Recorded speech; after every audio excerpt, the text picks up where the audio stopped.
Mizoram gi ariba CSO amana lakliba July 15 da Aijol da achoba rally ama chatkadori masigi mangoina na mafam aduda leiriba maitai sing makoina safagadaba mafam amada leyu haina hariba asi Mizoram da leiranu haibaga chap manai haina Federation of Civil Society Organization Manipur Fox ki President H Maniharna fongdokhrei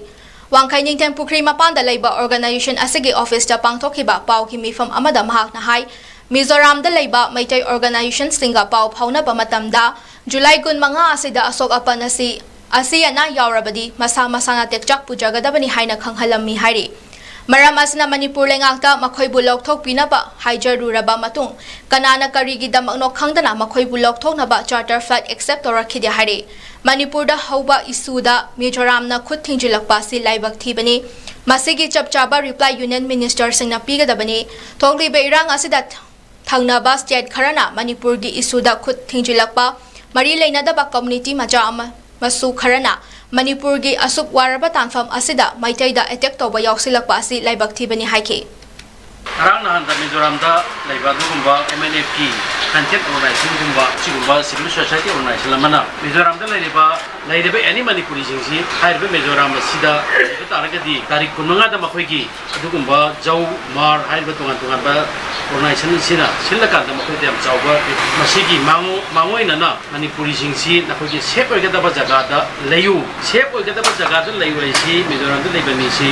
lairano haibaga khoi chap manana treat tawe segi government ga makhoi ga manarabra sinim laiba situation asida apana tamjani gi maram di government na makhoi gi security si kai bu pido ra haibaduma khoi Manipur government na lahenje haiba taraga di hayeng sibada ba sokko pan ba thola kan da kanai ko dai te lobi ga de haibadu gi ensure ma masi Manipur government na lobi ba matok tai natraga Mizoram government na lobi ba matok tai maram aduna Mizoram government jihana de kija hona je Manipur de thoi be irang asigi matang da makhoi na do oppose todana lakpani kuki gi michang changdra lakpani ge Mizoram sem gi wakhalon da jau kangbu jinga pullaga laibani maram asina athuba matamda thorakada bu kangbu dudi airport la leibirano na khoi moina jarda phai tu union ministry rom degi athing bane na tajai masi thingbam ju thokte masi maite yi thawaina hat ke haibagi wafam ne haiba ai tamjage khoi ba thangnani ba neighboring state amana Manipur gi issue da ko thingjilakpa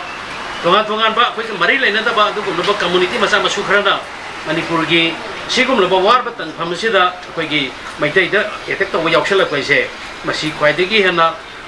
khoi laibak thibani maram aduna Maitai singna Maitai nupi Sustanpur da mapan nurse nupi ama tungan ba angang nupi kaya rape tawduna maram aduna ngasi Sustanpur da rape torokpa khoi Maitai isi isal sing do ngasi di madugi aigi ikai ba aigi thadok piro Manipur imale bangsi kanana ba toki rakanda khoi na Maitai mai khulgi ba do masi amutang mai pangna badi masi kopiro hai ba simaso ai apel tawjigi